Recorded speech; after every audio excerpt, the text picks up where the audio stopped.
Hi, friends. We're here on Carlucci Broadcast International. We're here with Richard Boddie. Richard is a jazz enthusiast, a musicologist, and we're here at the Joey Alexander Show. Richard, I know you're a busy man, and I really appreciate you taking some time with us. Oh, thanks for asking me to be here, Mike. I'm ready. All right. And you love jazz. I love jazz, but you are an expert on it. So, first off, how did you begin appreciating this original American art form? Yes, I grew up with musicians. Even though my dad was a pastor, a minister, and my mother was a classical singer. On occasion, Mom would sneak on the old '78 records that had real jazz on it, of Calloway and stuff like that. So, as a kid, I'm listening to Louis Prima and people like that, and I'm saying, "Whoa, I like this," because it has a little bit of rhythm to it. And I taught myself piano when I was a little kid because there was a piano in the house. And from that point, I just started experimenting. And I then, with records, were no longer 78 spinning around. They were down to 33 and a half. Yes. 10-inch long. They weren't the long ones yet. And started buying jazz albums when I was about 12, 13 years old. Now, I'm sorry. Go ahead. Oh, I was going to say about those records. They had to be played on those big hi-fi units. My parents had one of those. Those things were a monster. I'm sure you had a couple of those in your house. Huh? Yeah, with speakers as big as you and me put together. The 78s, I mean the 33s with Jerry Mulligan was my first exposure back in '62. I'm 52. Gee, I'm almost 100 years old, so I lose time here. Well, you look great. You look about 45. Speaking of 45s, I'm sure you had a heck of a load of those in your boxes somewhere, right? Not until I got older. No, 45s were the ones with the big holes in the middle, and that was all the doo-wop stuff and all. Right.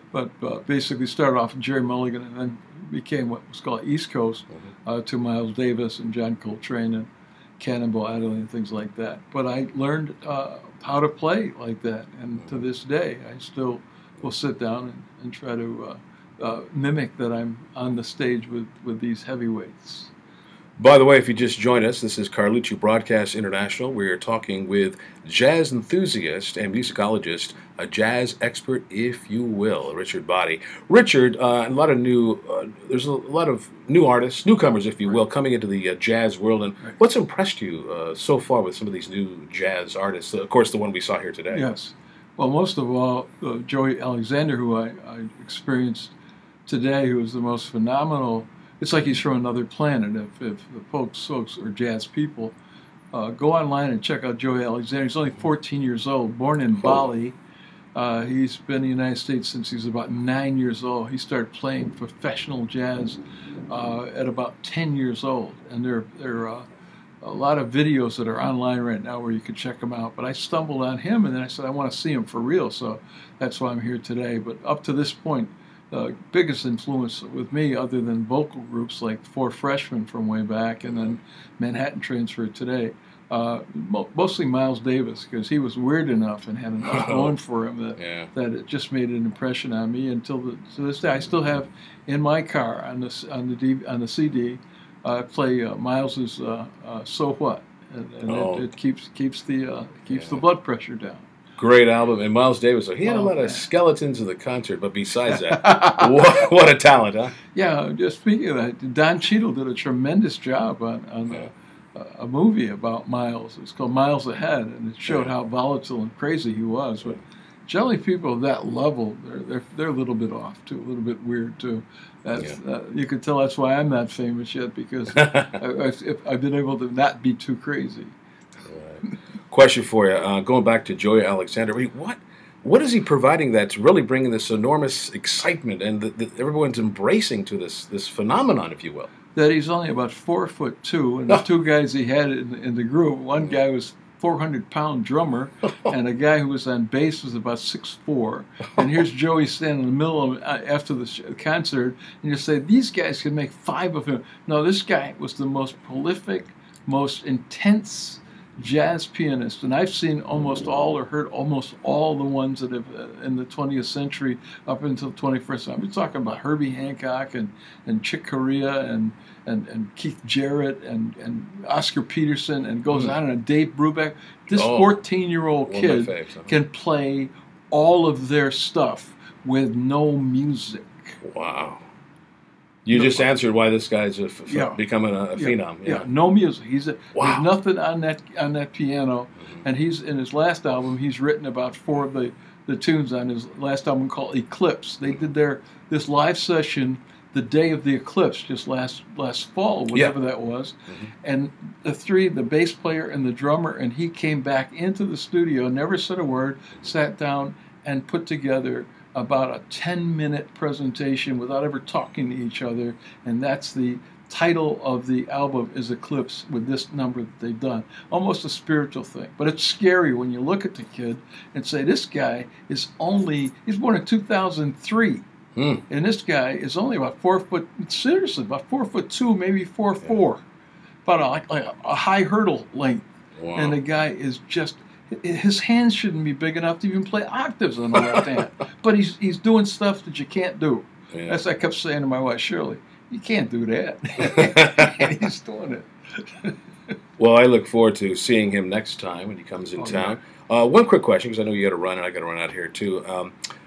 Obviously, you mentioned piano was big instrument-wise in your home. Besides playing the piano, any other instruments that you're pretty expert, if you will? Yeah, I was. As a kid, I was a violinist for 7 years. Wow. I used to get beat up taking my violin to school. I played trumpet, bugle, flute. Guitar was the main one after violin through the years, and basically the piano was the foundation of all. But the percussion, the drums, from drum and bugle corps too. That's where the bugle and the trumpet came in, for being in drum corps. Yeah. But all of the above have been a part of my experience, and I played with Felix Cavallari before he became famous with the Young Rascals. I was the bass player in the group at Syracuse when Felix was unknown at that point. He tried to convince me to move to New York with him when he left school after his freshman year. I said, Felix, there's no way a white guy like you is gonna be able to sing the stuff we sing and ever be. You're wasting your time, man. He said, Boddie, I think you ought to come with me. Well, I ate those words now. Felix is in the Rock and Roll Hall of Fame in Cleveland, and I'm still teaching. You should be teaching a class at the college about just jazz, because you have so much information, so many years following it, and I tell you, I mean, someone can learn a lot. Just maybe, I know, 18-week or 16-week semester, they can learn a lot just in one day with you, hanging with you. And we are hanging, of course, with Richard Boddie, jazz enthusiast and also musicologist. And Richard, I appreciate your time, and hope you come by and see us again.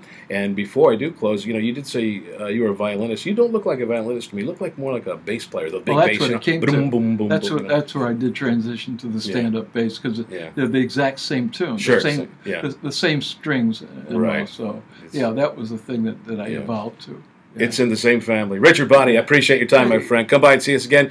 You've been watching Carlucci Broadcast International, and next week we will be talking to Joe Montana, former quarterback of the San Francisco 49ers, and I believe Mike Judge from the Yankees might be coming by. I know you're a big Yankee fan, so Rich will be tuning in then. Hope you tune in. We'll see you next week. Have a great week, and be well, my friends. Ciao for now.